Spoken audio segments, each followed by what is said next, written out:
Ahora no preguntamos qué libro te estás leyendo, sino qué serie te estás viendo.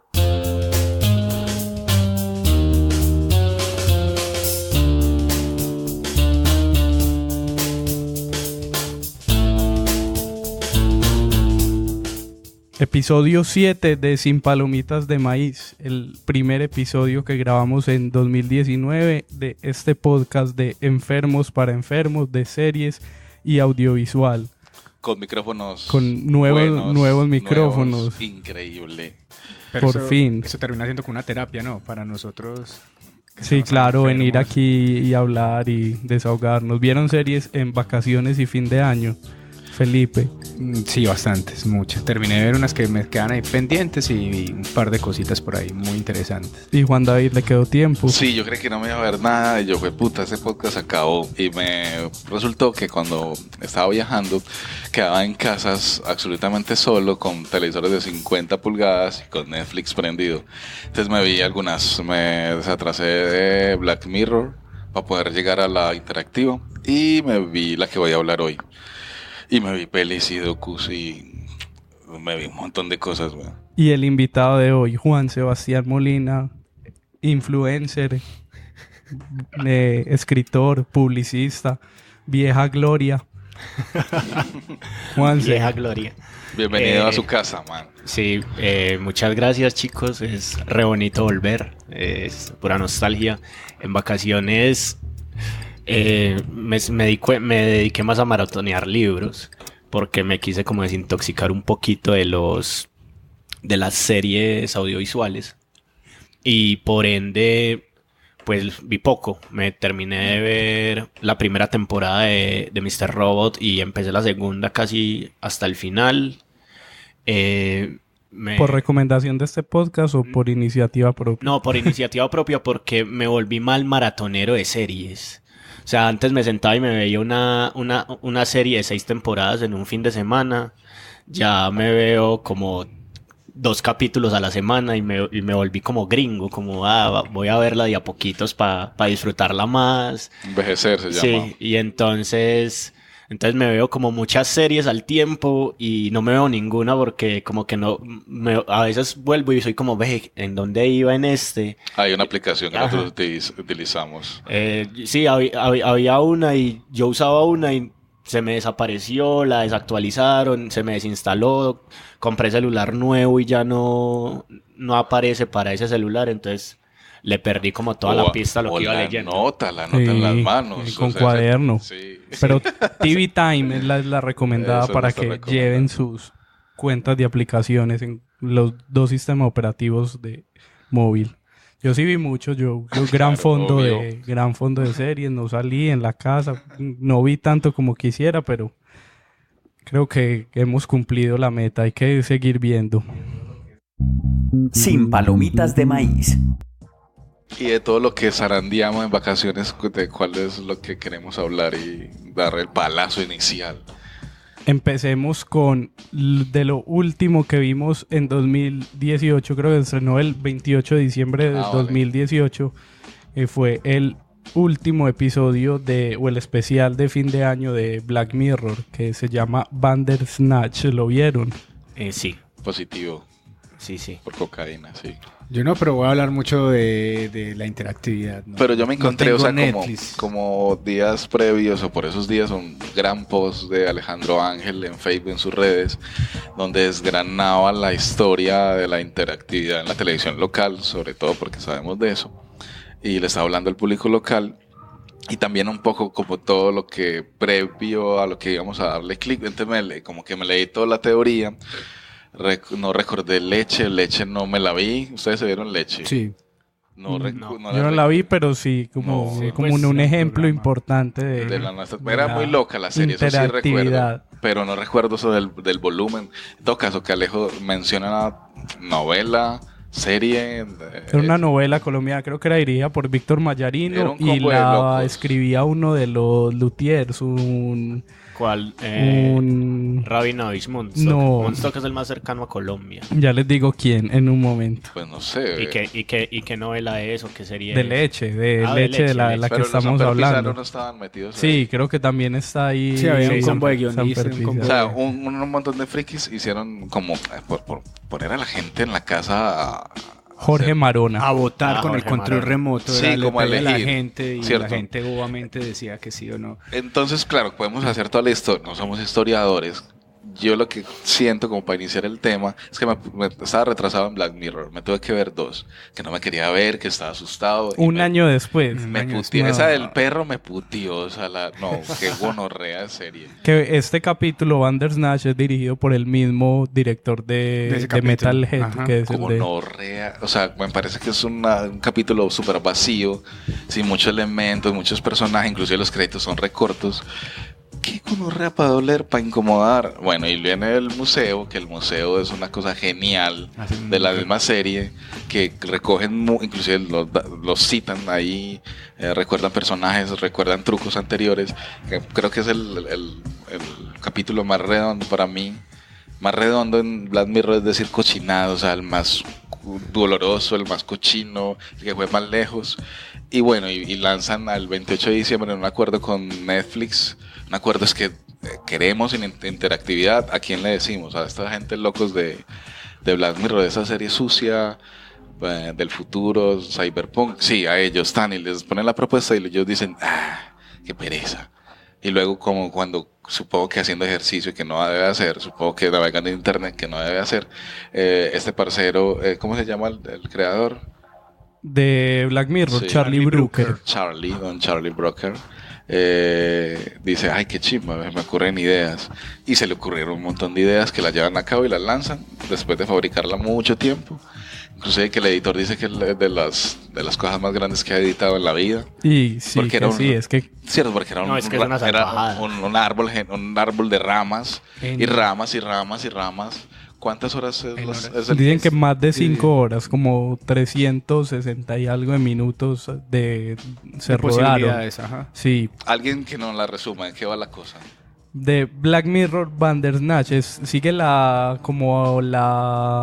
momento de la vida de un joven de 19 años británico que se llama Stefan, que es desarrollador de videojuegos y se desarrolla en el 84. Y Stefan está obsesionado con un libro de Elige tu propia aventura, que para mí No me lo leí. eran cosas nuevas, pues no sé si alguien No, había tenido experiencia con esos libros. Rayuela. Sí, Ah, o sea, Rayuela lo y- más cercano que uno tiene literariamente es Rayuela, y hay un libro que se llama Cuentos para jugar de Gianni Rodari, Que uno va... donde usted va leyendo como los finales que le gustan. O sea, usted lee el cuento y él llega a un punto en el que le dice, hay 3 finales, escoja cuál es el que le gusta, y Se va entonces usted por los ahí. lee y después lee en voz alta. Pues son cuentos como para leer en voz alta y para jugar con niños de colegio. Pero llegar a ese nivel, no. O sea, a ese nivel tan Bueno, teso. y Ulises de James Joyce también tiene algo de forma de contar y narrar. Sí. Pero entonces no era una cosa como nueva la narrativa, entonces el personaje está obsesionado con ese tipo de libros, con lo que se llama Bandersnatch, y quiere hacer un videojuego sobre eso. Entonces llega a una empresa que se llama Talkersoft y dice, venga, yo quiero hacer mi videojuego, y a partir de ahí suceden posibilidades infinitas. Los primeros 5 bueno, minutos sí, están desde- preguntando, y que eso no es spoiler, porque es lo primero que saluda. pero yo creo que hay que hablar con spoilers Eso aquí es ya. imposible, Ya. porque es que qué cereal va a comer el chico, y entonces uno comienza a elegir, y son 2 cosas súper simples. Por debajo una franja negra, ocupa la pantalla un poco y da un sí, un no, o hay 2 alternativas siempre, Sí, no hay más, pues, ¿cierto? Siempre son 2 opciones. Que la tecnología, que Black Mirror es como el primer experimento grande, pero Netflix ya lo había utilizado en series infantiles. Y había hecho una con DreamWorks del gato con botas. Y pero no habían tenido como todo el ruido alrededor, y no eran de este tamaño como Black Mirror, que creo que por eso es que ha tenido Y además, tanta bulla alrededor. Yo le quería dar play en los televisores LG 50 pulgadas de las casas, y uno de los televisores donde estuve en Argentina era viejo, o sea, viejo desde hace un año. Entonces no tenía la estrellita para vérselo. En mi celular sí, yo no, pero esto no me lo puedo ver en el puto celular. En mi Chromecast donde veo todo no se podía, entonces lo tuve que ver en un Smart TV, pero no lo pude ver como en el Chromecast, que es donde veo todo. Y esa fue una de las principales quejas que tuvo de la gente, de los fanáticos de Black Mirror, y es que la tecnología de sus televisores a veces no les permitió eso, entonces como que en parte se les pegaba o no les era pasaba inteligente del todo, o sea, te dicen televisor inteligente y no son. Yo usé el televisor un Mac, y en el Mac, en el navegador, en el cualquier programa de esos que me deja navegar en internet, le di play y iba con el, o sea, porque había que estar con el capítulo con el mouse o el pad mouse pendiente. Cerquita. Y entonces el parcero mío de Argentina no entendía porque yo tenía el computador ahí, porque yo estaba súper nervioso y yo, pero play. Mi mamá, las mamás que son unas magas, les voy a contar cómo la empezó a ver mi mamá. Mi mamá ha visto Black Mirror y ella también ve con Chromecast y hizo una vuelta muy extraña, puso a reproducir desde el computador la serie y hizo como un mirror de la pantalla en el televisor, como que le transmitiera la captura de la pantalla, y la empezó a ver y ella creía que era lineal y yo, pero ¿cómo estás viendo eso así? Como que no sabía que había que elegir, entonces creo que vi una versión muy aburrida de la peli, si no le das opciones, ella se va. Sí, pero que es la opción más plana de todas. Sí. Y uno realmente ve 1 hora y, ¿qué? 40 minutos. Sí, como 1 hora y media, creen que es como el promedio de lo que dura. Y uno escoge rutas. Sí, no, y no se puede volver. Y si se devuelve, hay que refrescar todos los cachés y volver a arrancar la película. ¿Y ustedes maratonearon? Es decir, ¿terminaron su primer final y fueron por otros finales? ¿O cómo fue? O sea, para explorar todo el resto, ¿cómo fue? Yo me quedé cerca de 2 horas 40 viéndola. Pues ya llegué a un punto en el que dije, uy, no, están estirando mucho el chicle. Y me empezó a saber maluco y me fui y dije, no, pongo otra cosa. Y puse pues otra cosa. Pero sí me quedé encerrado en un montón de finales, dándole opciones, devolviéndome, tratando de revivir gente, tratando de que pasaran cosas. Juntar las esferas del dragón. Sí, o sea, una cosa así, toda marica, pero es que es esto. Sí, y hay cosas que me parecieron brutales y hay cosas que me parecieron extremadamente ridículas, pues, como la parte donde le hablan de Netflix. Yo quedé como... A mí eso me pareció maravilloso. No, yo leí que sí, que le expliqué, eso es spoiler puro. Que es explicarle al personaje que está en el 80, una plataforma de internet del siglo XXI, que ahora uno es difícil de explicar qué es streaming. Para mí eso fue lo mejor de Bandersnatch. Yo leí que sí, explíquelo. Que como que el personaje fuera consciente que lo estaban manipulando. Pero nosotros, pues, sí, como que se están burlando de... Sí, pero la vuelta fue que ese fue casi de los últimos que vi. Vale. Entonces ahí fue como que ya estaba tan cansado y dije, uy, no, ya esto sí es... Pero yo sí fui cruel, o sea, re cruel. O sea, yo todas las cosas, o sea, matar derramar o dañar. Ah, sí. Siempre fui cruel. Y el final fue una gonorrea. Mi final, o sea, yo no me vi sino uno, no quiero verme más, pero porque vi por ahí pantallazos de cosas animadas. Y yo creo que no llegué a ese pedazo por cruel. No, hay un guiño como al cine japonés, al cine chino. De tipo Kill Bill, pues como para tener la referencia más cercana. ¿Cuál es ese? ¿Chino o japonés? Son dos. Ese es japonés. Lo separa, güey. Ese es japonés, pero que tienen esas escenas de lucha súper wow, súper intensas. Y alguien puede dar esa ruta para no llegar allá. Y yo llegué ahí y quedé como, ¿what? O sea, fue como, marica, o sea, esto puede pasar. Una paliza que dio Stefan, el personaje, y su amigo del futuro, que somos nosotros. Esa es lo que causa esa escena que Juan se está diciendo. Sí. Yo la vi 2 veces. La vi una primera vez y en el dispositivo que la vi me permitía como muchos finales, entonces como que volver a repetir. Eso me pasó a mí, entonces me decía volver, entonces yo volvía. Yo esa primera vez creo que vi muchos de los 5 finales que decían inicialmente y lo vi una segunda vez para ver otras posibilidades.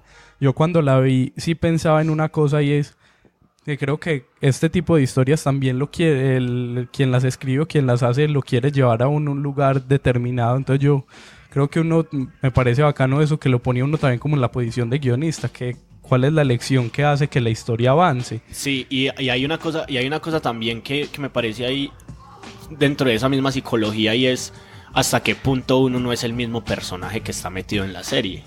¿Sí o qué? Porque él en cada momento hay un punto en el que uno siente que no es uno el que está jugando con el muñeco, sino que es el muñeco el que está jugando con uno. Haciéndolo ir, a pesar de que uno cree que toma decisiones, a pesar de todo, yo siento que el guionista, por más genial que sea, está buscando una moraleja, o varias moralejas, y siempre, por más que se equivoque, él siempre había un retorno. Te busca llevar a donde él desea. Cada elección debe tener su objetivo y su caminito ahí para dejarte cierta cosa. Porque también, porque si dejas al navegante, al visualizador, al espectador, solo como la mamá de Carlos, ella se va hasta el final sin darle nada, o escoge las aburridas, o escoge las más crueles. Y realmente un guionista cruel se queda sin personajes, y realmente sin personajes no hay interacción. Y que en Bandersnatch pasa, en algún momento puedes matar al personaje y se acaba la historia. Yo no lo maté por eso. Hay un momento, y apenas van como 25 minutos, media hora de película, y ya puedes tomar la decisión de matarlo, y uno se queda como, no, pues. Exacto. O sea, esto tiene que ser largo, porque uno también tiene la concepción de que es una película, entonces es un largometraje, y cómo va a ser esto más cortico que un capítulo. Yo no lo maté, Juan David, sí. Como desde el 2014 se viene haciendo este tipo de experimentos, pues y ahora pues explotó con Black Mirror, pero ¿creen que esto en el futuro va a ser como el futuro del audiovisual, sobre todo las series? No, el espectador es muy perezoso, weón. Tú llegas experimentando con opciones desde hace rato, y la gente somos nosotros, o sea, en general, cogemos el mouse, damos play, ponemos pantalla grande y damos un paso atrás. Y es como y un nos ritual, corremos, pues, porque todavía somos muy pasivos. Y yo estaba hablando de un creador de Transmedia, de Cross Media, donde aspiro que los navegantes de mi página web se demoren 3 meses viendo mi investigación. Lo hacen 2 pendejos, y unos pendejos sabios porque son investigadores de universidad o son súper del mismo barrio donde estoy tejiendo la historia. Entonces, o estoy muy adentro de la historia o soy investigador. Sí. De resto, la gente... Porque se ve pues como por los comentarios, por las cosas como que y la gente en los titulares, ese va a ser el futuro del audiovisual, la gente... Pues dar como noticia, la gente que hace esos libros de Elige tu propia aventura, demandaron a Netflix. Les pusieron una demanda y les dijeron, eso lo inventé yo, no lo sigan haciendo. Y supuestamente la respuesta de Netflix a la demanda es: no es la última vez que lo vamos a hacer, lo vamos a seguir haciendo. Y ahora leí una entrevista de Ted Sarandos, el director de contenido de Netflix, que decía que se vienen muchas cosas y están buscando autores que les interese experimentar con este tipo de cosas. Pero no sé si sería copia, porque ya pero no para todo. Ahí hay una empresa, como hablábamos ahorita, que se llama Interlude, que ya se llama Echo, que es pionera y exploradora de este tipo de contenidos, y que ya desde hace muchos años, que fue la que hizo el video de Bob Dylan, del Like a Rolling Stone, ¿cómo se llama? Que era pasando los canales, subiendo el volumen. Una web, ¿no? Eso era una página de ellos. Y ellos incluso muchos videos así. HBO con Steven Soderbergh lanzó una serie también que se llama Mosaic, que es una aplicación y que también es como interactiva y da posibilidad de elegir. O sea, yo como creador digo que una chimba sería el futuro ideal, para tener muchas opciones, para que la gente misma escriba, para que la gente intervenga en las historias. Pero siento que el espectador es perezoso y no da el paso de ser telespectador, estar desde lejos viendo algo, no se acerca tanto. Pero siento que ponerlo tan arriba y que haya tanto ruido en diciembre, enero, días fríos donde la gente está en invierno o está en vacaciones en las playas, y haya ruido y la gente esté viendo una serie oscura y una serie de pendejos de computación y videojuegos, me parece que me gusta el movimiento, pero no creo que sea el futuro. No, o sea, se harán cosas así, pero vamos a seguir viendo televisión lineal. Hay otra gente que dice sobre Bandersnatch que la historia no está al nivel del resto de capítulos de Black Mirror. Como de esa oscuridad que decía ahora Juan David. Yo creo que estoy de acuerdo con eso, pero que la experiencia le ayuda mucho a este capítulo, pues que tiene que ser una historia así para que sea disfrutable. Lo que decía Juanse ahora, que era que entonces Netflix está jugando con nosotros. Siempre Black Mirror termina siendo la moraleja con la tecnología. Al final con un capítulo blando, escogiendo y decidiendo, fuimos nosotros. Al final Netflix también está jugando con nosotros todo el tiempo, porque por eso te sugiere las cosas que que más te gustan, por eso te sugieren las cosas que son como parecidas, con las que tienes coincidencia, porque ya te conoce, ¿cierto? Entonces mucha gente que posiblemente no ha visto nada de estas cosas, no le va a sugerir Black Mirror, Bandersnatch, y no se va a enterar de esto. Pero si se vieron La Casa de las Flores, capaz si sacan un capítulo interactivo de La Casa de las Flores, y van a un videojuego para encontrar la mamá de Luis Miguel. Sí, si son cosas más sutiles, es que aquí tiene que ser muy escandaloso. Una pelea de Kill Bill con la psicóloga, ¿cierto? Entonces ahí uno dice, eso no es Black Mirror, ¿cierto? Eso es el chiste de la interacción, donde lo hagan más sutil, con qué chaqueta salgo, la beso o no, mando la carta, o sea, cosas sutiles. Sí, así es la vida, ¿no? Es que decisiones pequeñitas, con qué pie me levanto, es que ahí es donde yo siento que me pareció mucho estirar el chicle, y es que habían decisiones que eran ridículas. Entonces fue como, listo, está bacana la experimentación, pero no lo hagas como tan ridículo, sino que hacerlo un poco más aferrado a la historia y a esas cosas. Que incluso yo hablé con varios amigos y les dije como, hey, parce, ¿cómo te pareció Bandersnatch? Y me decían, no, la historia es muy mala, o sea, se justifica con la interacción y todas esas cosas, pero cuando vos te pones a mirar cómo funciona esto y cómo está a nivel narrativo, le falta y la siento muy floja. Y yo era como, cierto, tienes toda la razón. Entonces creo que ahí quedó como en deuda Black Mirror, y para hacer, si es su última entrega, para hacer su última entrega, creo que me quedo más con el último capítulo de la lo dirían los 2 minutos, se vendió al barrio de Lanús. Pero la usaron como pero experiencia. La experiencia funciona muy bien. Las métricas de investigación sobre la gente que decidió también va a ser muy chimba todo eso. Ya han salido algunos datos. Netflix publicó, por ejemplo, esta semana que el 70% aceptaba trabajar para hacer el videojuego, que es como debería ser. Eso es de las cosas que no entiendo de por qué alguien elegiría no hacer el videojuego si acaba la historia, pero de esas decisiones raras que aparecen ahí al inicio de Black Mirror. Igual está confirmada una 5ª temporada de Black Mirror que se espera que esté en algún momento de 2019, que se vio retrasada por la producción de Bandersnatch, pero que en algún momento llegará. Entonces, si no la ha visto como Felipe, creo que tiene que verla y jugar y meterse ahí en Bandersnatch. Y seguimos con la ruleta, a ver quién es el turno. Ojalá se me invita. No.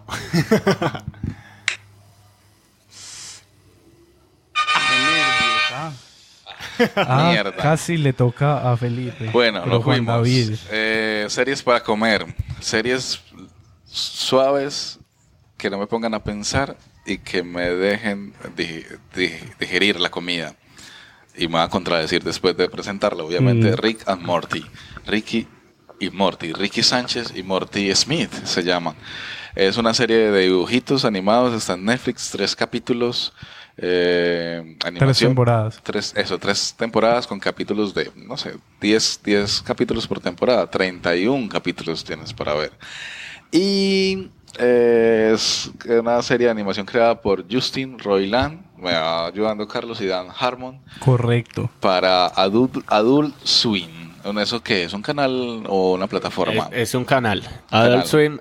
Incluso Adult Swim es como una cosa que tiene como Cartoon Network, que es como para adultos. ¿Cierto? Bueno. Que es donde empezó Pollo Robot. Que era sábados después de las 11 de la noche. Que es, sí, bueno. Pero creo que ya después se convirtió como en canal o en algo independiente, en lo que ya dan es contenido así para adultos, que nos contradiga Wikipedia. Rick and Morty es las aventuras de un científico que es Rick y su influenciable nieto Morty, quienes pasan el tiempo entre la vida doméstica, porque es una sitcom, no deja de serlo. Eso es lo efectivo de este inventico, y los viajes espaciales intergalácticos. Pueden por ahí ver como historia. Hay unos cortos rudimentarios animados por Roiland en el festival de Canal 101 llamado Doug and Marty, con Marty con H después de la M, y se nota como cuando uno ve Los Simpsons en el capítulo del año 89. ¿Qué pasó? No sé si conocen una serie que se llama Community. ¿De qué va la cosa? ¿Saben de qué es? Eso es una serie que es sobre una universidad comunitaria en Estados Unidos. Creo que es el nombre. Y no, es una serie, de gente. De gente, exacto. Y creo que ya se acabó en 2015. Eso es lo que sé. Hubo una pelea, la hijo de puta, se tiraron cosas, se insultaron. Y este parcero, Harmon y Roy Lance, desarrollan la serie que ya habían piloteado, que habían hablado seguro. Y comienza la serie que es ahora universalmente aclamada, dice Wikipedia, por originalidad, creatividad y humor. Entonces el combo como de esta serie es el abuelo, Rick, Morty el nieto, Jerry el papá estúpido, Beth la mamá inteligente y fuerte, Summer la hermana adolescente. El abuelo y el nieto viajan por aventuras súper locas y eso se intercala con problemas de la vida cotidiana. Es como un Futurama mejorado, ultra mejorado. Y Futurama ya era mejor que Los Simpsons y tenía acompañada la acidez de South Park en Futurama, pero Rick and Morty lo lleva lejos, o sea, lo lleva re lejos. Es como ellos pensaban en volver al futuro como en animado y como si fueran las dos personalidades vestidas en el viejo y en el joven, con la idiotez americana y con la ebriedad esta del no me importa de los americanos como tal. Y un poco como también recuerdan a Ren and Stimpy. Sí, ¿no? claro. Sí. Y Beavis and Butthead. Todas esas series de MTV. Hijos de gente cochina que dice cosas cochinas y que se ven cochinos y no hay risas grabadas, no, es humor negro del todo, lo sueltan. Y yo comencé raro porque yo comencé a verme en la temporada 3, porque estaba en la casa en Argentina y el parcero comenzó a tirar temporadas. Y yo estaba, realmente, la temporada 3 se necesitan cosas drogas muy buenas para poder potenciar eso que estás viendo ahí. Pero es que con Rick and Morty pasa una cosa que no pasa con la mayoría de series de animaciones, que sí es como que gana mucho cuando uno la ve en orden. No es una serie como Los Simpsons que estás...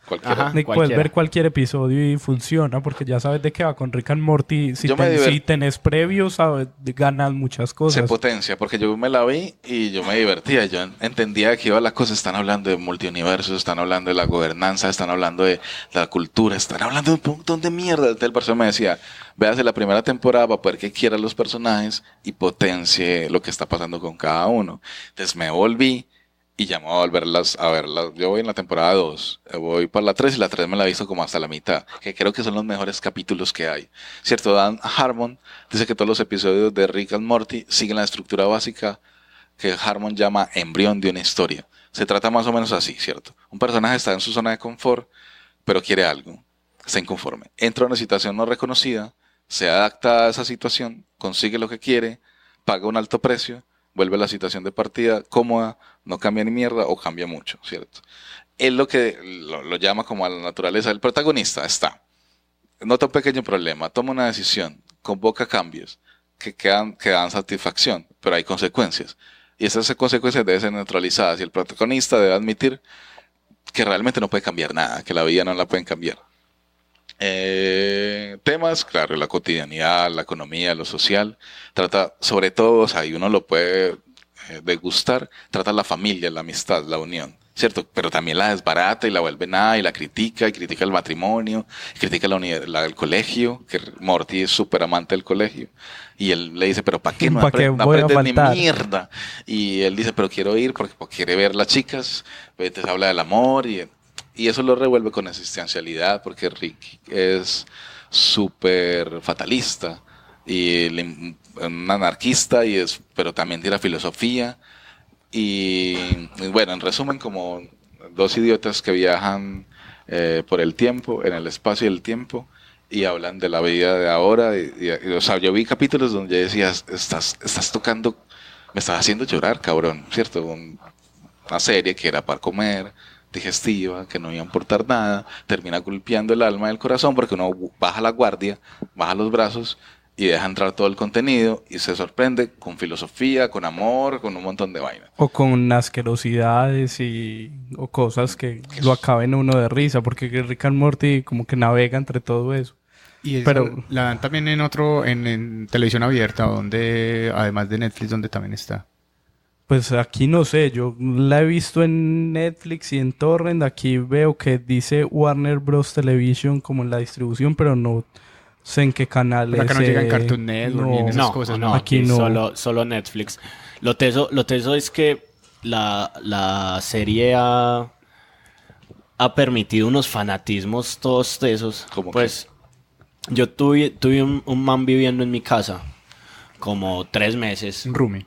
Sí, no. Un vago. Un pana. Ah, O sea, el man... Un coach surfer. Un novio. O sea, un venezolano. Sí, el man se vino de Bogotá a probar suerte a Medellín. Lo sacaron de una casa y me dijo, parce, estoy sin casa. Y le dije, caiga, que yo tengo una habitación vacía. Y el man era re fanático de Rick and Morty al nivel de que se sabía los diálogos. O sea, lo que me pasa a mí con Matrix, a él le pasaba con Rick and Morty. Me decía, no, es que yo me he visto las no sé cuántas temporadas, como 5 veces. Y todo lo tenía de Rick and Morty. Yo era como, uy, que es... O sea, friki. Sí, o sea, esto es una cosa de hace 5 años. Y el merchandising cuesta. Yo vi en Chile cosas de un vaso. Ajá. Y valía 90,000 pesos un puto vaso de Rick. Sí. Y camisetas súper cool. Porque ya que uno comienza a conectar con esta gente, uno dice, claro, esas caricaturas para gente que estamos grandes, sin empleo, deprimidos...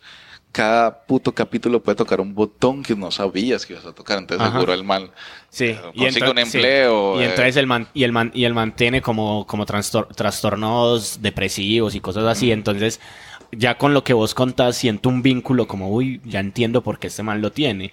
¿Cierto? Y tengo otra amiga que lo que le pasa con Rick and Morty es que los lleva tatuados. O sea, tiene un tatuaje de Rick and Morty. ¿Cierto? Y eso es un nivel de fanatismo muy teso. Porque, pues, un tatuaje es como para toda la vida, uno le han enseñado y hay gente que lo hace con significado. Entonces, ¿qué puede haber detrás de tatuarse a Rick and Morty para que lo tengas ya en la piel? O sea, ¿qué te pudo haber transmitido la serie para llevarlo en la piel? Es como si a mí me diera por tatuarme a Jon Snow o a Jack White. No, a Jack White es el cantante. A Walter White. A Walter White. O a Ross. Sí, seguro. Porque yo estaba pensando como, hablando lo de la inicial y esta primera serie que me veo, una cosa que decía Cassiari, no sé si la decía, la escribía, ¿no? Ya confunde todo lo que lees y ve.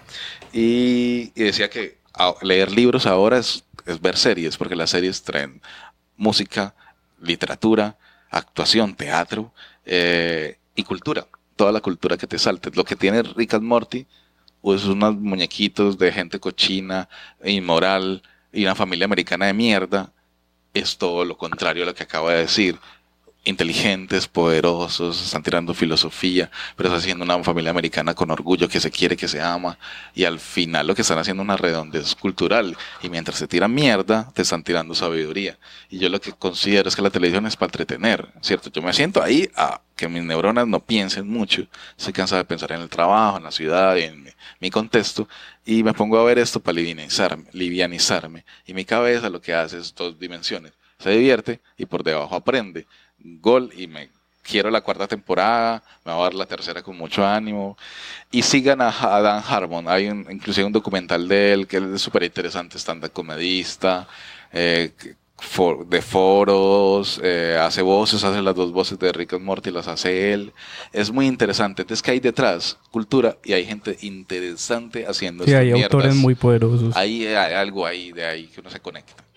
Ahí está, es mi tiempo. Está ahí en Netflix Rick and Morty con 3 temporadas y tiene una 4ª que están haciendo. Supuestamente hay como confirmadas por lo menos para creo que hasta 6 temporadas, porque ya Adult Swim las compró y viendo como todo lo que causa la serie, pero se demoran mucho en hacer. Pues pero los creadores están embalados porque Hulu, la otra plataforma, se llama, ¿qué? Spoiler. Hay otra serie que ellos están fabricando en este mismo instante, que no la noté porque creí que no iba a llegar acá. Entonces los ocupó. Entonces Adult Swim le dice, no, fírmeme aquí ya las temporadas, porque estamos volviendo famosos. Una gente perdedora, gordos, gente que bebe. Realmente vean en el documental, el tráiler por lo menos, ese man es depresivo, es una mierda, pero es una gran persona, pero es una luz, los amigos lo quieren, pero un día eso se va a morir de una sobredosis, ¿cierto?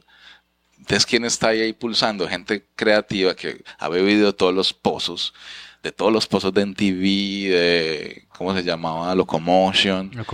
Y luego recoge la de Comedy Central y suelta una serie. Entonces las series que vienen después de estos locos van a ser geniales. Entonces otra vez relevo generacional de los Simpsons, de los 30 años de los Simpsons, ¿cuántos de South Park? 17 de South Park. Sí, no, los Simpsons 29.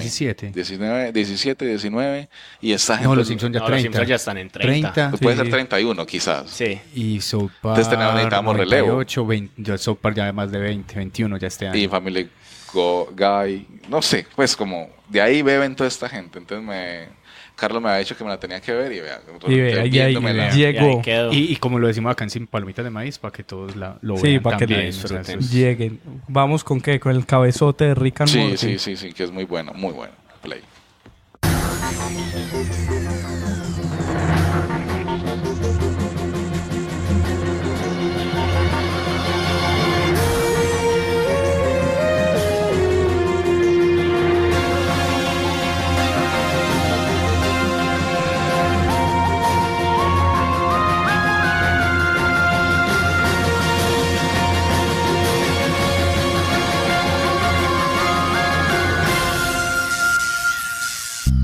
Sin Palomitas de Maíz. La ruleta, nuevamente.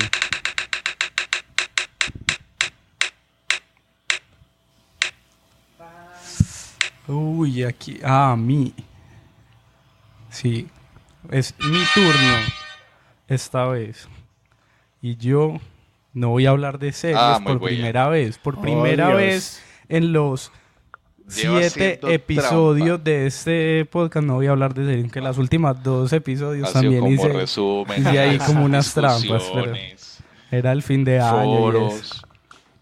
Pero en el episodio 5 hablamos de cinefilia en tiempos de Netflix y la discusión de los primeros minutos de este podcast era alrededor de tweets de que gente decía que Roma, la película de Alfonso Cuarón, era una gran obra y si eras un cinéfilo la debías ver en una pantalla grande. ¿Ustedes ya vieron Roma? Sí, señor. ¿En cine o en pantalla chiquita? En pantalla chiquita. En Netflix, sí. Y le debo el cine. ¿Y Juan? En Roma sí me la vi en el metro como... No. Muy chico. No, parce, como Black Mirror. Y esta tenía que ser en televisor grande, que yo la viera y me impactara y veía el grano, la vi en Chile. Mientras la gente estaba afuera trabajando, yo le di play a las 11 de la mañana. Me la vi en 2 turnos, como que me la repetí 2 veces, quizás. Porque no es una película fácil, aunque sencilla. Sí, no. Porque toca muchos temas, porque es en blanco y negro, porque se habla en mexicano. Mexicatl. Un idioma que tienen las chicas empleadas de servicio de los ricos, que vienen de pueblos y hablan su propio idioma entre ellas, su propio lenguaje. Y es una historia de mujeres. Entonces tiene todos los condimentos para hacer una cosa pesada. Incluso hay gente que se durmió en Twitter leyendo. Todo el mundo me dice. Es más, ahorita antes de venir para acá, pregunté en mi oficina, hey, ¿quién se vio Roma? Como para que me diga una opinión, y alguien me dice, no, la he intentado 4 veces y a los 15 minutos me estoy quedando dormida. Y yo le digo, es una película para no verse después de las 10 de la noche. Es cierto. Ya. Yo no sé a qué horas la vi. La he visto 2 veces, pero creo que no, después de las 10 de la noche no la vi. Pero yo también le debo el cine como Juanse, la sala, y también como volver al cine, porque con Roma me pasó una cosa al contrario de mucha gente de lo que ha pasado, que como un nivel de conexión muy poderoso con la película. Sí. Siento que me he vuelto como evangelizador de Roma y me sentía muy afortunado cuando la vi por haber llegado a este oficio y hacer audiovisual, por ver las primeras películas de Cuarón. Cuando empecé hace 11 años por ver Y tu mamá también y querer hacer algo parecido, y como a la vuelta de este tipo de estos años, ver lo teso que es Roma, me siento un poco agradecido. Sí, ¿pero qué es teso de Roma? ¿Cuál es lo teso de Roma? Yo no sé qué es lo teso de Roma. A mí me pasa lo mismo que Juan. Sí, he hablado con amigos que me dicen, pero es que ahí no pasa nada, ahí no hay historia, es muy lenta. Y es verdad, es una película que... para mirarla. Sí. O sea, cinematográficamente es... Pero lo que pasa con Roma, y que creo que es una cosa que Juan David en algún momento de la vida decía, y es los latinoamericanos deberíamos encontrar una forma propia de contarnos. Y creo que Roma está muy cerca de eso.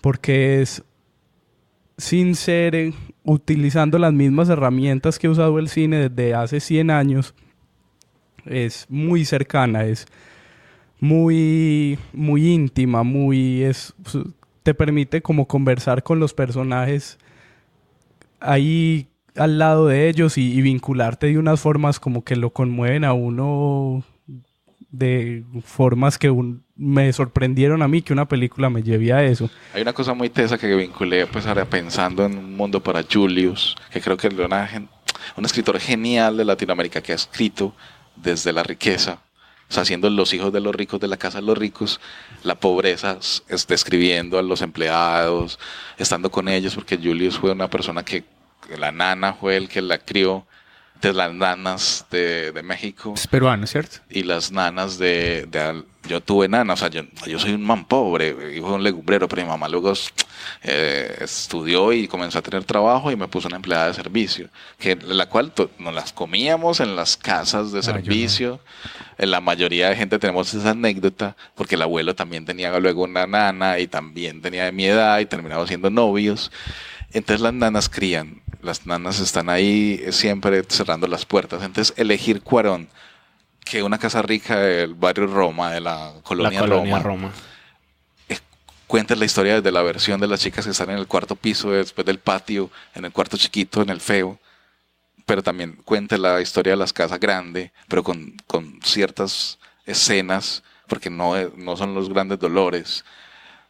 Mientras la cámara panea, todo el tiempo está paneando. Entonces hay que hacer set amplios, o sea, toda la gente segura revolujada atrás en pequeños, no sé cómo... Sufrieron mucho a nivel de producción. A nivel de producción hay cosas muy tesas que... Pero no sienten que la cámara siempre está avanzando, sí, o sea, como si la, estuviera girando. La cámara nunca está quieta porque él tenía que mostrar todo lo que estaba pasando. Pero hay que construirlo desde la carpintería. Sí, entonces él cuenta la historia porque él quería que la película se grabara en la casa donde él se crió, pues donde él nació, donde él se crió, y cuando llegaron a hacer todo el scouting se dieron cuenta que la casa en la que él se crió es totalmente distinta a la que él se crió.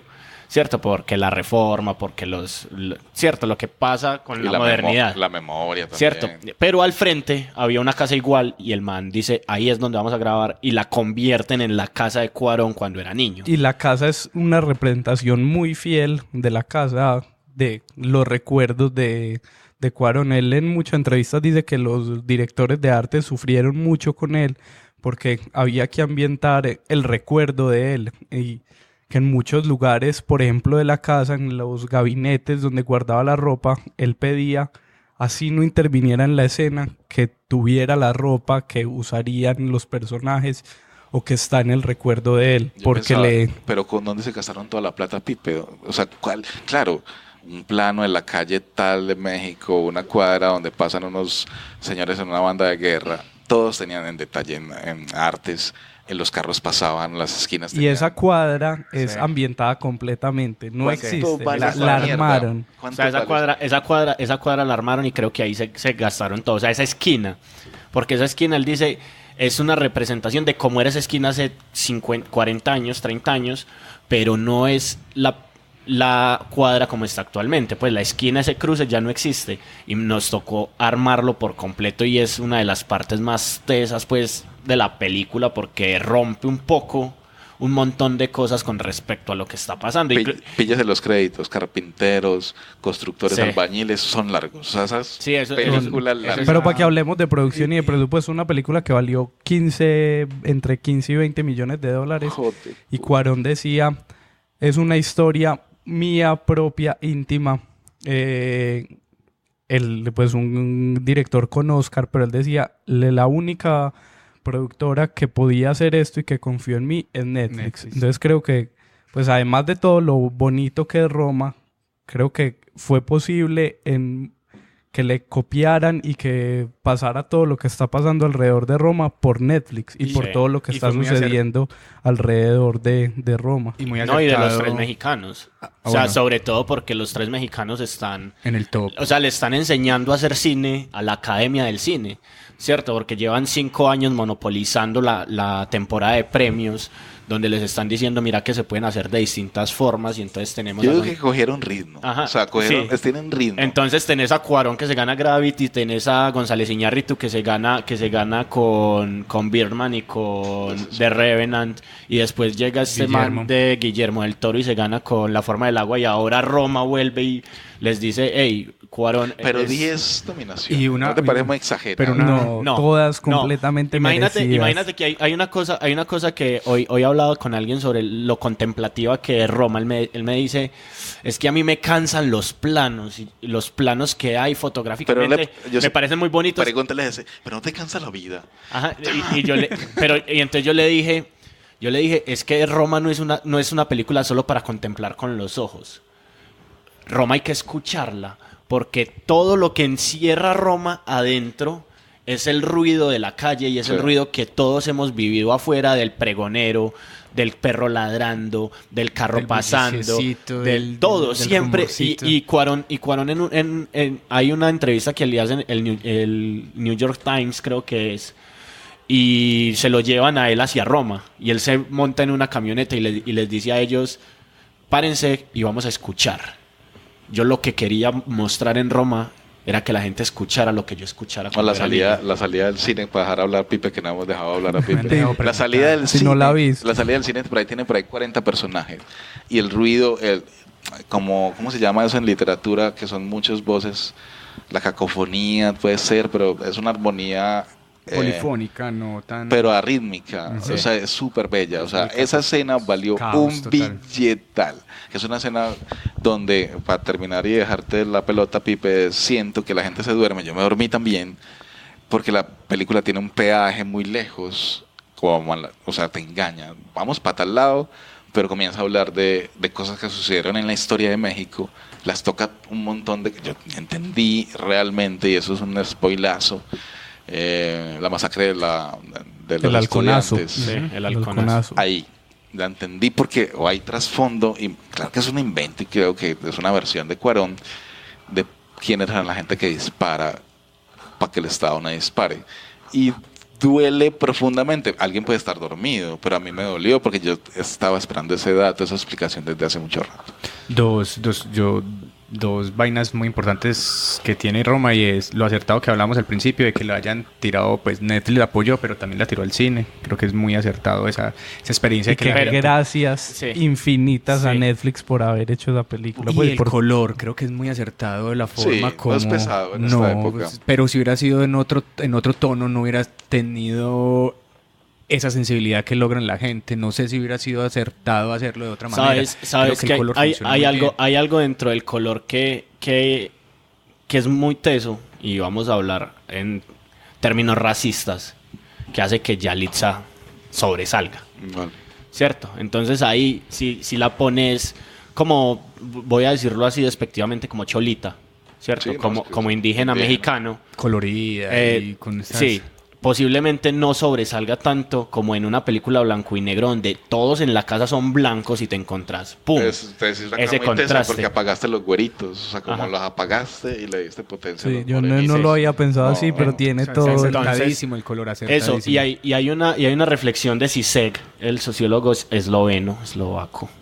Se me va aquí como la nacionalidad, donde el man dice que es una nueva forma de mostrar el esclavismo o la esclavitud moderna, e incluso romantizarla, ¿cierto? El entender que la nena se desvive más por los hijos de otros que por los de ella, ¿cierto? Y bendice más tener los hijos de otros que los de ella, ¿cierto? Entonces, como ese arrepentimiento de no dejarlos abandonados, que lo deja uno como, uy, parce, en serio.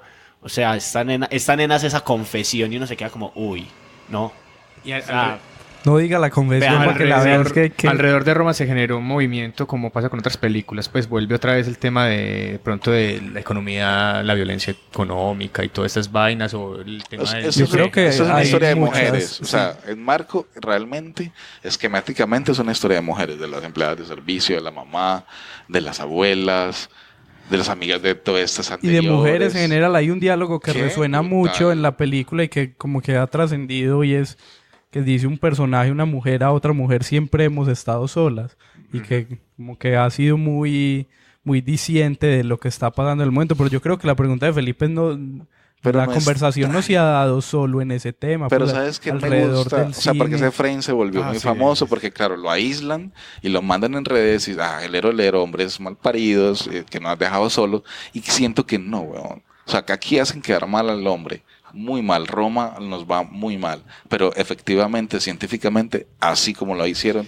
es verdad. Y pero nominada las mujeres son categorías. poderosas. Sobre todo siento que las mujeres son, más allá de los hombres, sobre todo las mujeres, son poderosas. No, si digo más cosas, pues sapeo la película. No, pero... ¿A qué verla. categorías lo nominaron? Está nominada en 10 categorías en el Oscar, empezando con Mejor Película, Mejor Dirección, Mejor Actriz de Reparto también está por ahí, Mejor Película Extranjera, Mejor Edición de Sonido, Mezcla de Sonido, Y se Diseño de Había pasado Producción eso, sí. y Guión Original. Mejor extranjera y mejor película. Había Sí. pasado alguna vez. Donde Sí, gana había cada- pasado con El Tigre y el Dragón. Vale. Sí, también cuando la vi en nominada. Pero yo quiero cerrar esta discusión que llevamos 15 minutos. Y no. La trampa de Carlos de hacer foros y discusiones y opiniones es que a Cuarón en una rueda de prensa le preguntan lo mismo que nosotros discutimos, que a la tuitera que Carlos un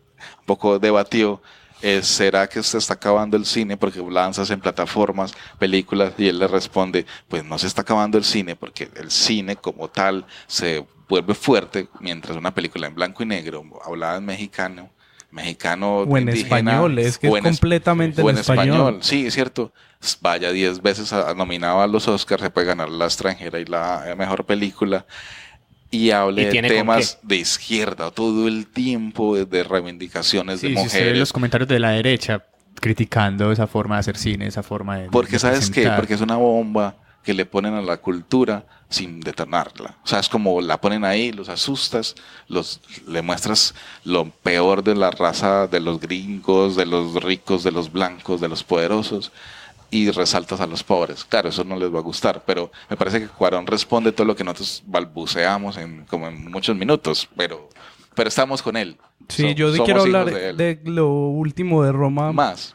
No, y es eso que hablamos al principio, que a todo el mundo no le gustó, y yo sí quería decir como sin etnovismos que puede que no le guste a todo el mundo, no es una película para todos, pero lo que pasa con Roma, y creo que es lo que pasa en general con el arte, es que si uno logra conectarse y que lo emocione a uno y que lo conmueva, pues magnífico, y si no, llegará otra cosa que lo conmueva a uno a ese El arte nivel es como subjetivo Roma. al final. No, y ahí Pero que Cuarón y Netflix, muchísimas gracias por hacer Roma, porque de verdad como que lo que decía Juanse, que le debo el cine, yo también ahora creo que le debo el cine a Cuarón, no solo la sala, sino el cine como Ajá. oficio. Y con esa reflexión final del arte leí algo muy bacano en estos días que le preguntaban a Gilles Deleuze hablando sobre cine, y él decía que hay 3 funciones del arte. La primera es embellecer la naturaleza. La segunda es espiritualizar la naturaleza, y la tercera, rivalizar con la naturaleza, y en Roma están todas 3.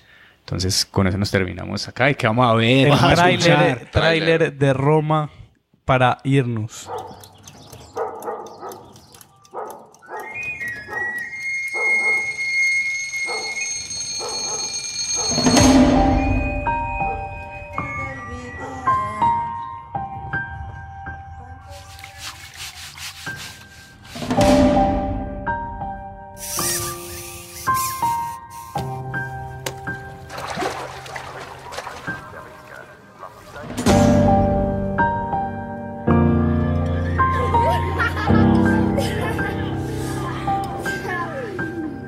Buenas noches, Claire. Buenas noches, Sor.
sin palomitas de maíz.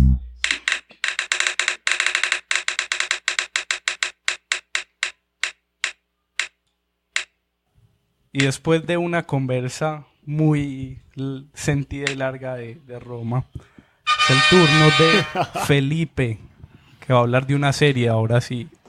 Bueno, volvemos a las series de HBO. Las que ve Felipe. Home Box Office. Tiene HBO, qué bueno. Tiene HBO. No tiene Netflix, pero tiene HBO. Ese día mi mamá regañaba a mi papá, es que de esa parabólica tan cara. No, yo, no, la parabólica sí, no, parce, no, que no quiten HBO. Voy a hablar hoy de True Detective, a propósito de que lanzaron este 2018, enero, la tercera temporada. Regresó. Volvió por quien lloraban.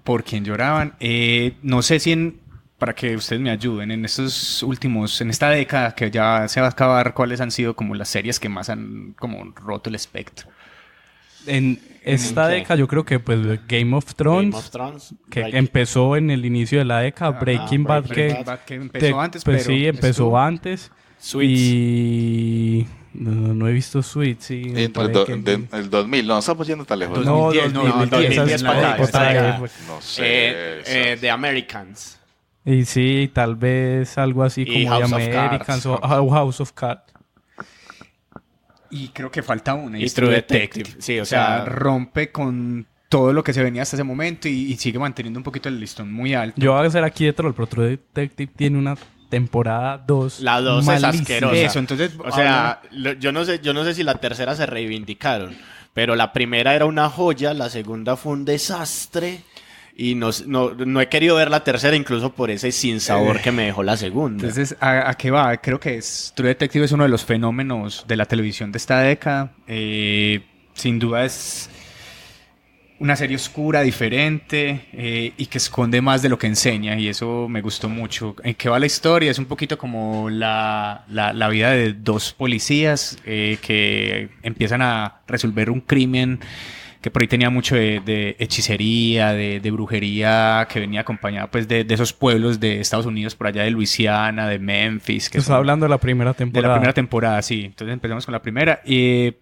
Primero True Detective iba a ser un libro, es escrita por un señor que se llama Nick Pizzolatto, que es un novelista, y él escribió True Detective, y cuando estaba escribiendo la novela o el libro, él se dio cuenta, no marica, esto es una serie de televisión. Le empieza a buscar pues patrocinio, le muestra la serie a los actores que después iban a estar, que creo que también es una de los goles de True Detective, de este pequeño milagro. Y la historia va así, los dos policías empiezan a resolver el crimen, y hay algo muy bacano con la serie, es que cronológicamente vos estás en el futuro, pero también estás en el pasado, pero también estás en muchos momentos durante todos los capítulos, que te va llevando a entender un poquito qué fue lo que pasó y cómo resolvieron el crimen.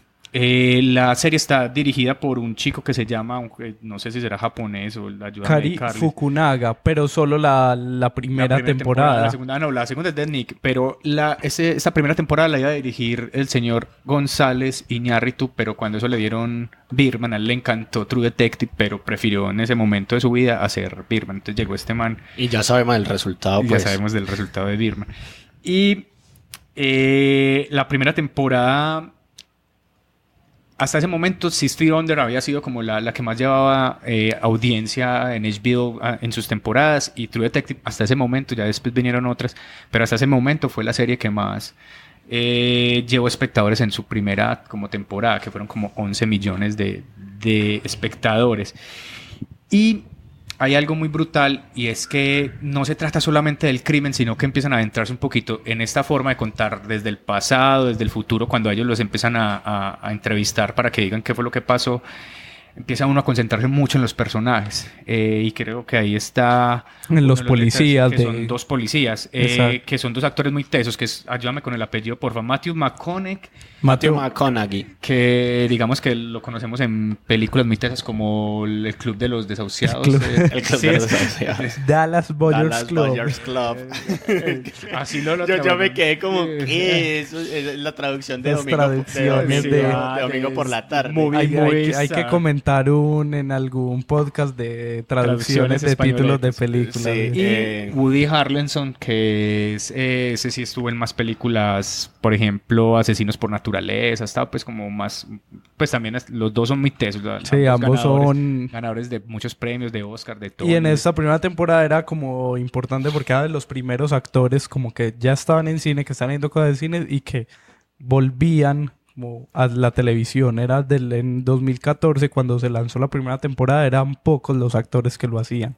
8 capítulos y vos en los 8 capítulos te perdés porque crees que el sospechoso es uno, después que ya lo encontraron, después crees que son los policías hacen de todo para poder llegar a... se obsesionan mucho con el caso y aparece un personaje muy brutal. Creo que también la misma pregunta que les hice al principio de qué series rompieron esta década. El personaje de Russ, que es el personaje de Matthew McConaughey. Creo que es uno de los personajes de series más importantes de esta década, sino de la historia también, por su caracterización. O sea, es brutal.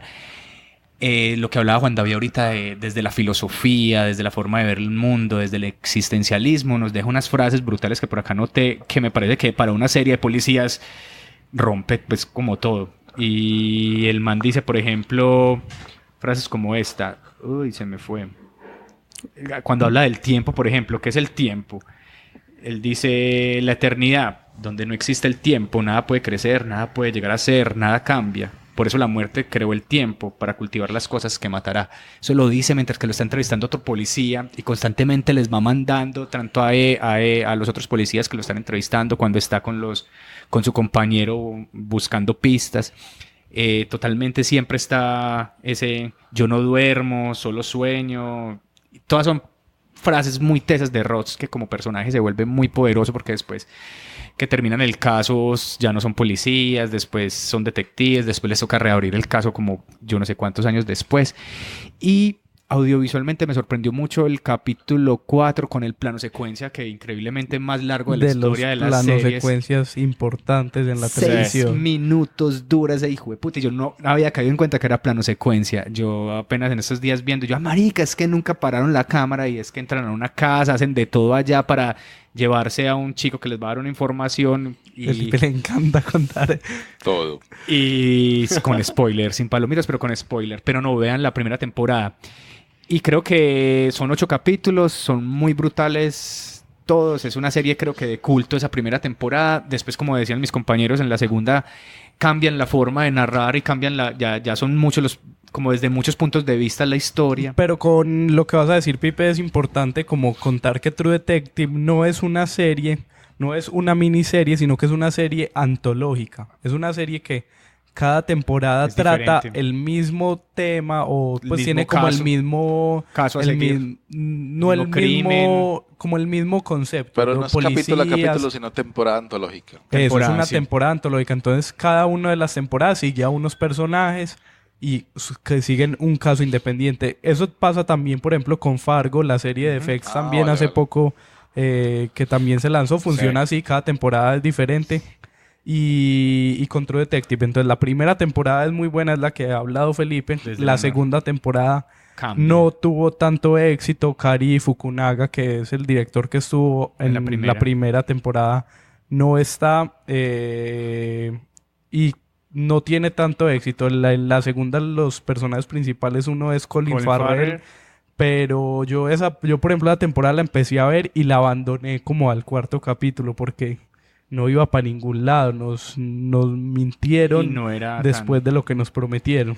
Pero ahora, en 2019, lanzan la tercera temporada. Ya van 4 capítulos. Van 4 capítulos y la promesa fue esa. Sí, Volver es escrita completamente por Nick Pizzolatto, que la segunda temporada no todavía ha sido escrita por él. Y el protagonista es Mahershala Ali, que es el actor afroamericano que ganó el Oscar por Moonlight, que es muy buena y tiene muchos puntos en común con la primera temporada. Yo sí la he visto, voy al día en la temporada 3. Si vuelven como a la fórmula de la primera temporada, le meten otras cosas. Es un caso de 2 niños que desaparecen. Y exacto, otra vez un caso policíaco, una pareja de policías y como decía Pipi ahora, también se mueve entre diferentes líneas temporales del caso, cuando sucede el caso, el futuro. Y eso le da mucho poder también al televidente empezar a sacar deducciones, a empezar a sacar como a pensar, a ir armando el caso en la cabeza. En la primera exacto. y en la tercera, bueno, es que en la segunda sí se descachan mucho en muchas cosas, pero en la primera pasaba eso, que vos cuando encuentran la primera vez algo, entonces uno siempre está reflexionando, y como para ir cerrando, creo que vale la pena mucho verse la primera temporada, la segunda también darle la oportunidad más allá del cuarto capítulo y llegar a la tercera también como viendo estas series. O ver simplemente las temporadas que lo enganchen a uno, como eso antológica, puede uno ver tranquilamente solo la primera o la tercera, la puede Pero uno ¿cuál empezar es la a ver. buena? La primera. La primera temporada con Roxy, con Marty. Buena. La que está en este momento es la tercera, que pues si tenés HBO como Felipe, empiécela a ver y si lo engancha, bien. Y la recomiendo porque de principio a fin, por la ambientación, que es ambientada en Luisiana, como en estos lagos y en estas cosas perdidas, donde hay bosques, donde se pierde la gente en Estados Unidos porque hay cosas satánicas, el tratamiento de la imagen, la fotografía, el tono de voz de los protagonistas. Una serie densa y que necesita que el espectador esté siempre con los sentidos alerta. Para ellos la premisa era que se jodiera el espectador en todos los sentidos y no les importó esos 8 capítulos. Y pasa. Hasta el final. Musicalmente también, como siempre, exquisita. El playlist, tanto el cabezote como durante los capítulos, son muy, muy brutales. También la canción final. Y vamos a escuchar el cabezote de la primera temporada de True Detective. Disponible en HBO. Y HBO Go Latinoamérica, HBO Go. Ya, dejado villanos. Se fue.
Sin palomitas de maíz.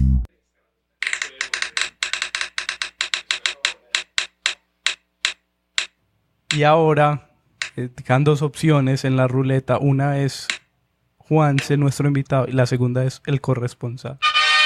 Y ahora es el turno, no para el invitado, que lo vamos a dejar para el final porque trae una gran recomendación, sí, sino dependemos de él. O sea, la gente que ha aguantado 50 minutos de esta podcast, espera a Juanse, que es el mejor. Sí, y desde París, Francia, un amigo, José Alejandro Pérez, va a hablar de Sex Education, una serie que Netflix lanzó hace poco, en las primeras semanas de 2019. Es una serie británica original de Netflix que habla, como su título lo dice, sobre sexo. Y ahí está el audio desde Francia de José Alejandro. Bueno, buenos días, buenas tardes o buenas noches. No sé en qué momento se irá a escuchar esto que voy a decir. Bueno, mi nombre es José Alejandro Pérez Betancourt y me gustaría hablar o tratar de decir algo sobre una serie que consumí con un gusto especial en los últimos días y es Sex Education. La encontré en Netflix. Supongo que es la que se encargó de la distribución, no estoy seguro si de producción también. Creo que para hablar de Sex Education también hay que hablar también del contexto general en el que nos estamos moviendo. Creo que esta serie nos presenta de alguna manera un encuentro con nuestro deseo, con el deseo particular de nuestra época. Y es un deseo por el consumo. O sea, eso es lo que en psicoanálisis se conoce como el discurso capitalista y es enseñarnos a consumir. Bueno, nosotros ya consumimos de la manera que nos presenta el modelo capitalista, ¿cierto? Consumimos series. Y estas series, como diría yo, cualquier producto artístico, puede ser, o por lo menos audiovisual, es regulador de deseo en los sujetos, ¿cierto? Entonces, esta serie nos presenta de forma muy abierta un tema siempre insistente en la humanidad y es el sexo. Y está de base, está en el encabezado, es Sex Education, ¿cierto? Educación sexual. Entonces, mi pregunta es, ¿hasta qué punto Sex Education es realmente, digamos, materialmente real una educación de la sexualidad contemporánea? Pero pienso, bueno, se me ocurre también resaltar de esta serie, que es una serie británica y que hace sobresalir sobremanera, y creo que fue una de las primeras cosas que pensé en el momento que terminé la serie, es el valor a nivel de actuación que tiene, digamos, la escuela inglesa, si se puede decir así. Si hay un método de actuación inglés, porque o sea, conocemos todos actores que sobresalen en diferentes papeles y que, o sea, digamos que hay algo en la formación de los ingleses que sobresale, y en esta serie las actuaciones todas son de un valor exagerado y lo logran muy bien porque resaltan un propósito fundamental de las series, de esta serie, y es resaltar el valor del rol, ¿cierto? ¿Cuál es el lugar de un sujeto particular en un espacio donde hace lazo con los otros? Y es una cosa muy interesante que nos ha enseñado, digamos, la industria norteamericana, y en productos así como lo que pasa en los colegios o en las universidades, las fraternidades, todo eso. ¿Quién es el que está por encima? ¿Quién es el que está por debajo? Y si no estoy mal, como lo nombra en algún momento el protagonista, es la cadena alimenticia, ¿cierto? Sigue dentro de la misma lógica, dentro de la misma metonimia del consumo, ¿cierto? Unos se consumen a otros. Eso es lo que vemos en esta serie. ¿Quién se consume a quién y de qué manera se lo consume? Porque si bien está hablando de educación sexual, no hay como tal, que también lo hay, no hay como tal el consumo de los órganos, sino, y eso es lo interesante de esta serie, sino que todo el tiempo se está hablando de cómo la idea del sexo nos consume a nosotros, y por eso, o sea, esta serie llama al espectador a consumirla, porque nos está hablando de algo que de alguna manera hemos tenido que vivir, ¿cierto? No hemos pasado por esas situaciones, pero son, digamos, significantes, frecuentes, a los que uno puede volver. O sea, no es puntualmente esas situaciones en las que vivimos, sino que son significantes asociados. O sea, nos podemos encontrar en la estructura de eso sin ser el mismo hecho particular el que se vive. Bueno, por otro lado, me gustaría comentar algo del factor sorpresa. O sea, hice este audio porque Carlos Esteban me me propuso hacerlo después de que me dijo que había terminado la serie y que esperaba más. Bueno, ese esperaba más es por lo mismo que no me gusta que me digan que tengo que ver una serie porque me hacen esperar un montón de cosas. No esperen nada de Sex Education, vayan a verla, nada más. El caso es que yo no me encontré con una gran sorpresa, sino que me encontré con una serie que sabe leer muy bien el goce de los sujetos. Nos da lo que queremos ver.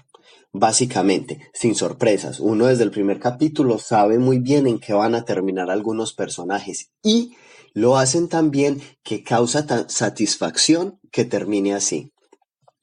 O sea, que ese factor sorpresa tan sobrevalorado en nuestros días no es tan importante por la destreza narrativa y sobre todo la capacidad actoral del elenco, que creo que la única, o sea, el único personaje importante que no es inglés es la mamá del protagonista, que es el agente Scully de Expedientes Secretos X.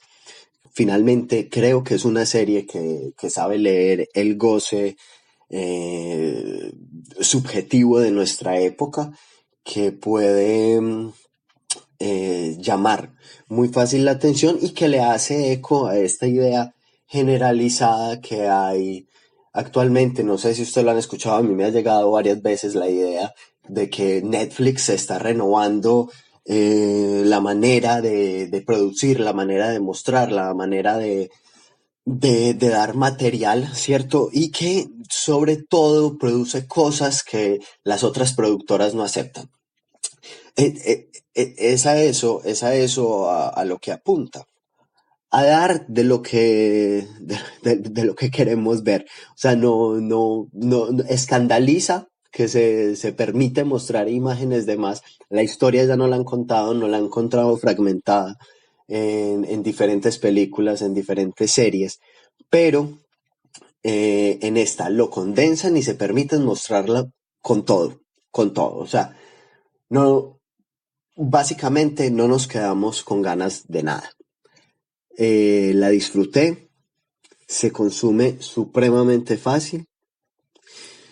Creo que es una serie interesante para hacerle eco a eso que ustedes proponen en el encabezado de su podcast, y es de un podcast hecho por enfermos para enfermos, porque juega justamente con eso que de lo social se entiende un poco enfermizo de la sexualidad. Sin palomitas de maíz. Hay una cosa característica, la gente que está mandando audios, o sea, que primero son amigos. 2, le ponemos una tarea muy chévere que es escucharnos. Y le dicen, está bueno, chan, yo ahí me apunto. Y mandan el audio con mucho miedo. Y cuando mandan el audio dicen, yo quiero mandar más audios. Con todos los amigos me ha pasado, ya tengo muchas series, qué bacano. No sé si seamos un podcast popular, pero por lo menos sí estamos en un banco de información brutal hacia nosotros mismos. Yo me escucho y me acuerdo que tengo que ver tal serie y me comienzo a ver la serie. Pero este audio que acabamos de oír de los riguroso en su análisis. José es muy simpático porque es San Francisco, es teórico y profundo. Entonces coge las series, la analiza desde el mercado, desde el psicoanálisis, que es su labor en el mundo. Súper bonito, o sea, ñoños, muchas gracias gente por estar comprometida con enfermos. Esta enfermedad. Ahí está Sex Education, que está disponible en Netflix, son 8 capítulos de más o menos 50 minutos cada uno, y yo también la vi, me pareció como interesante que le da una vuelta ahí a ese género de la comedia juvenil sexual, y de esas que se pueden ver en un fin de semana muy tranquilamente. Sex Education en Netflix. Y ahora sí, es el turno para el invitado, Juan Sebastián Molina. ¿De qué vamos a hablar? Bueno, ya voy a hablar de Get Down. Decidido, 100%. Y The Get Down es una serie de Netflix. Y es una serie de Netflix que es muy bonita porque sale de un documental que se llama Rebel Kings, ¿cierto? Pues es como la base la base como teórica, pero dentro de toda la teoría está el Bronx de los 70, ¿cierto? ¿Qué pasa en el Bronx de los 70? Que en ese caos que significa vivir en Nueva York, vivir en los 70, vivir en el Bronx, vivir en una zona que está invadida por latinos, que está invadida por negros, que está llena de cosas, hay violencia, hay un montón de situaciones religiosas y hay un montón de gente creando cosas para salirse de ahí. Y entonces, ¿qué pasa con The Get Down y qué pasa con la vida de esto y qué pasa con el Bronx? Es que se empieza a llenar de color, se empieza a llenar de vida y nace una cosa que hoy sigue dando lidia, que es el hip hop, ¿cierto? ¿Qué pasa con todas Down? sus variantes? Pues que Sí, no es solo como hip hop y pensar en la música. Y pensar solo en el rap, sino que es pensar en el hip hop como los 4 elementos, que es el b-boy, el graffiti, el DJ y el MC. Y el baile, ¿no? ¿Cuál es? Por eso el b-boy. El B-boy. b-boy, que es el breakdancer. El breakdance. ¿Cierto? ¿Qué pasa con The Get Down? Que es una historia de amor muy bonita, porque es la historia de amor de un chino que se mete empeliculado a escribir canciones y está enamorado de escribir canciones y escribe poemas. Antes de escribir canciones escribe poemas. Y el man escribe poemas y un día se le aparece un man que es leyenda en el barrio que se llama Shaolin Fantastic. Y ese man de Shaolin Fantastic es un ladrón. Y ese man como ladrón es un man que roba cosas desde discotecas hasta carros. Y el man tiene un sueño y es ser DJ. Y cuando sueña con ser DJ se mete en el parche de un loco que es una leyenda del hip hop que se llama Grandmaster Flash. Y Grandmaster Flash es considerado uno de los tipos que funda el hip hop como DJ. Y el man le enseña a mezclar. Y cuando el man le enseña a mezclar, este man le dice al otro que, uy, usted escribe poemas, es una chimba. Entonces yo le pongo música a sus poemas y empezamos a hacer nuestras batallas y a tocar nuestra música. Ahí empieza a narrarse la historia y empiezan a pasar un montón de cosas porque a la par del hip hop viene todo lo que es la música disco y viene todo lo que es el funk y cómo lo viven en Nueva York y cómo están todos esos bares pesados con la mafia neoyorquina, con los guetos, con las guerras y la violencia que tienen todos los negros y que tienen todos los latinos, esas diferencias raciales, todo ese rencor adentro de una ciudad que siempre los aisló, que siempre los mandó lejos, y estos manes empiezan a romperla a punta de música, ¿cierto? Y es algo que pasa incluso en Rebel Kings. Rebel Kings, hay que hablar de ella para hablar de The Get Down, porque es un docu que cuenta la historia de cómo en los 70 se inventaron la nación Zulu, se inventaron todo esto de los 5 guetos del hip hop neoyorquino. ¿Cómo se llama? Rebel Kings. Y cuenta la historia de cómo las pandillas de rap acabaron la violencia en el Bronx y cambiaron las batallas de balaceras, de encontrarse en los puentes a darse bala, por batallas de baile, de DJ y de MC. Entonces es la base para The Get Down, porque The Get Down es constantemente una batalla personal del personaje principal, que es Sick, que es un personaje muy bonito porque también tiene pues la representación de un rapero muy famoso, que en este momento se me olvida el nombre, pero que es un man que da como las entradas de ya estoy grande, pero vean cómo empecé. Y entonces está como ese voy al futuro cuando ya soy un rapero consagrado, pero pero mis letras siguen hablando de lo que fui cuando era pelado. Y entonces te muestran cómo se enamora, te muestran cómo las disqueras lo buscan, te muestran cómo de a poquito el pelado le toca romper un montón de paradigmas con la familia, con el colegio, con la mujer, con los mismos pandilleros, decirles como no, es que yo no soy violento, yo soy un man que simplemente canta, demostrarles cómo el hip hop le puede cambiar la vida a él, cómo le cambia la vida a los parceros, cómo le cambia la vida a todo el barrio y cómo todo el mundo empieza a verlos a ellos como un referente y no lo empiezan a ver como un referente violento, ¿cierto? Ambas cosas las pueden ver en Netflix. The Get Down tiene una primera temporada que es muy buena. Es una sola temporada realmente. Es una sola temporada dividida en dos partes, pero la primera parte es una chimba, la segunda parte deja mucho que desear, sobre todo porque se meten como ya en cosas que a la gente no le importaban. O sea, si lo hubieran dejado en la primera parte, hubiera quedado muy, muy, muy bien hecha. Y ya la segunda parte fue como una continuación, pero que no le aportó nada a la vida, algo así como lo que pasó con La Casa de Papel. Me disculparán los fanáticos de La Casa de Papel, pero yo creo que ahí la diferencia es que Get Down fue pensada no como, pues bueno, La Casa de Papel sí fue pensada como completa, las sí. dos partes que vimos en Netflix de Get Down sí. Hicieron la primera y luego hicieron cuando la vieron segunda. El éxito. Exacto. Hicieron la segunda, entonces ya ahí fue una estirada de chicle maluca. Sí, una novela esa, güey. Y entonces pasan cosas, tiene la actuación estelar pues de Jaden Smith, que fue como el que jalonó todo, y la aparición de Grandmaster Flash. Y ese es uno del hijo de... El menorcito. Sí, ese es el menorcito que incluso por escenas dentro de la serie se llegó a insinuar que pues el pelado tenía tendencias homosexuales o era homosexual y todas esas cosas.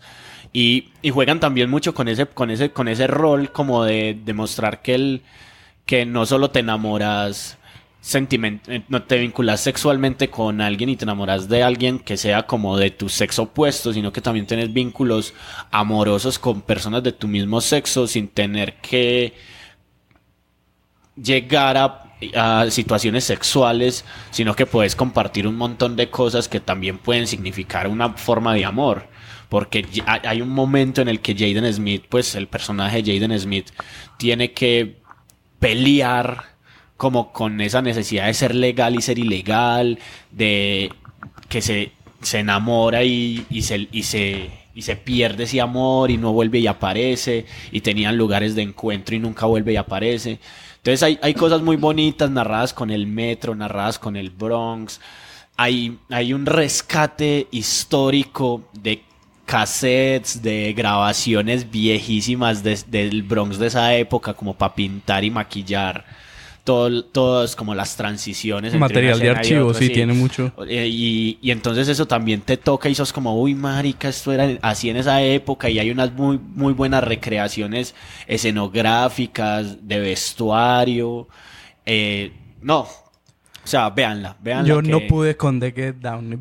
Creo que aquí estoy viendo, creo que vi 2 capítulos y la abandoné. No sé por qué pues no recuerdo en este momento por qué no me enganché con ello. Es que es una telenovela. Sí. O sea, es una telenovela, haga de cuenta Loquito por ti, pero con hip hop. Es verdad. Entonces... Sí, porque es como la salida ahí de la parte del barrio oscura. Sí. Pero sí me acuerdo que cuando se lanzó en su momento Get Down traía como mucho ruido porque era una serie muy costosa, valió mucha plata.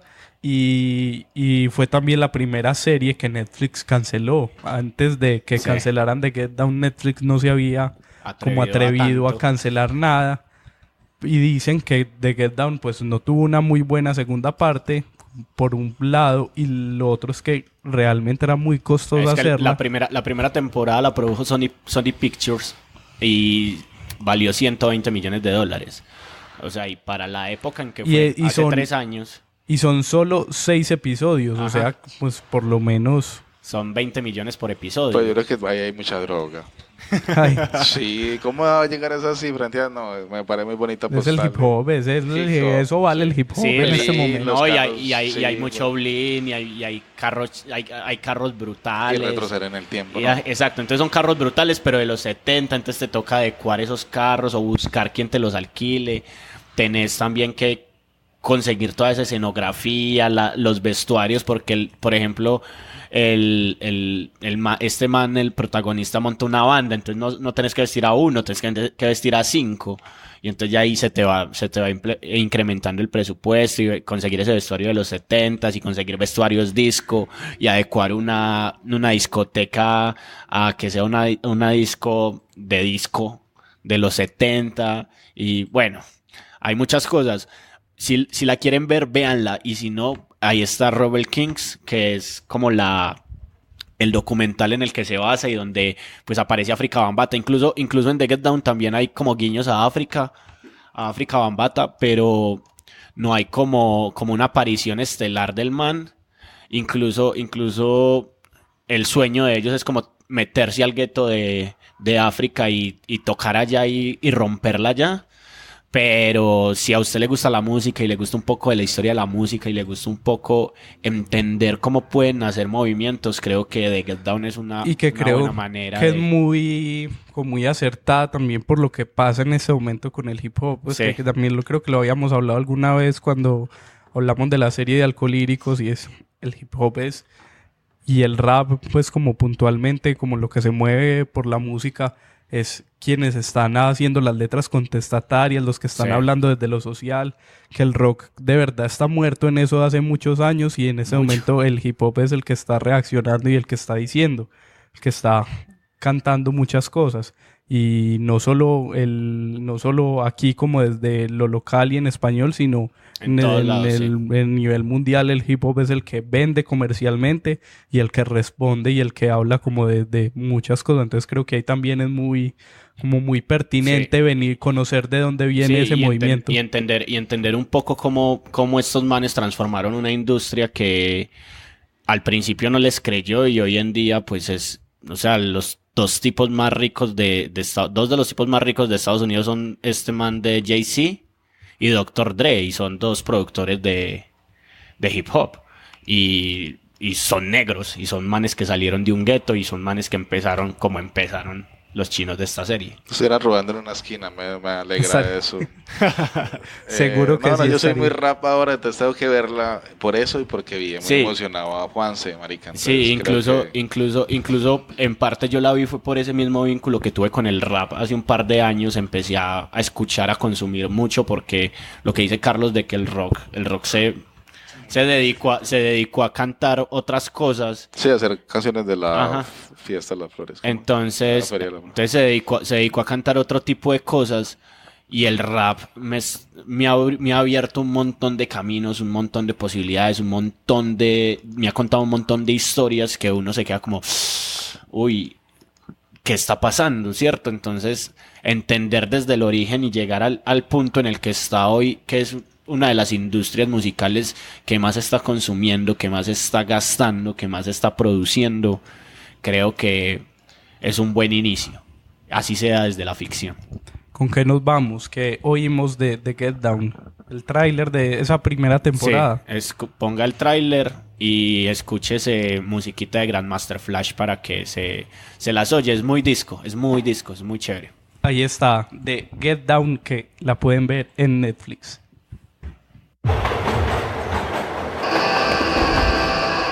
True as the night turns black, this ain't no fairy tale. Or I won't quit. Can't you see what I could be? A possibility. With just a little courage, you could really be something. I got courage. Let's take a trip back in the time, 1977. It was maximum crime. You're a natural wordsmith, man. You working for drug dealers. You ever thought of quitting? This ain't Disneyland, this is the Bronx. Dream right, but it seemed like nothing found me but trouble. I see the light, it's right there at the end of the tunnel. Y'all pushing me to be who you want me to be. Nobody's asking what I want to be. Show me what you got. Shaolin's a DJ, we call conductor, cause Shaolin Fantastic's a bad mother. You truly are as fine as wine and so divine. You know I had to make you mine. I've got love in my veins, I've got light in my eyes. I just want to sing. I want to get out of the Bronx. I can't let anybody distract me from that. No daughter of mine is going to sing disco. I will sing, Bobby, and you cannot stop me. You're killing my lean soul.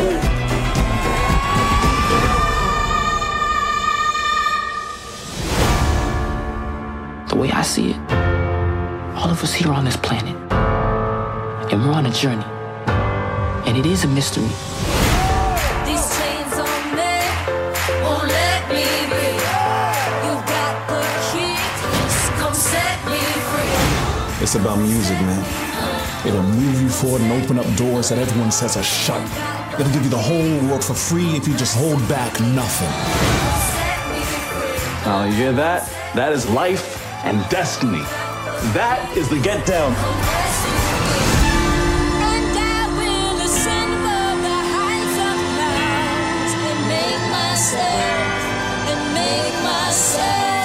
Like the most high.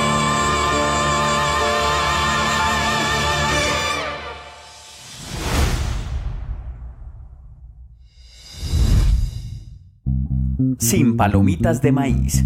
Ese fue el episodio 7 de Sin palomitas de maíz. Hoy con muchos temas, teníamos muchas cosas de qué hablar y ojalá este año tengamos mucho más de qué hablar y no nos enfermemos tanto para que no nos tengan que oír con voz enfermosa.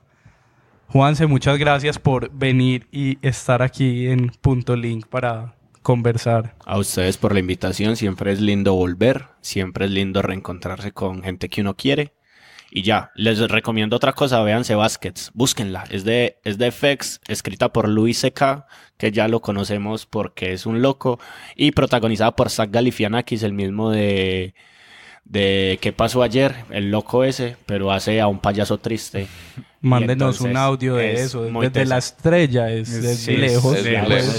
Listo. Ahí está. Entonces, hay que dar las recomendaciones. Nos oyen en todas las plataformas de podcast. Gracias a Santiago Rendón que hace las voces de Vamos a renovar las voces. Vamos a pagar $1,000 para renovar un paquete por vocal. Paquete nuevo de voces de la linda voz. Y un saludo a toda la audiencia en Estados Unidos, Perú, Ecuador y Argentina. Que nos y Mongolia creo que también hay de Mongolia. Ahí está. Volvemos. Sin palomitas de maíz, episodio 7. Muchas gracias por escuchar y nos oímos. Chao. Chai.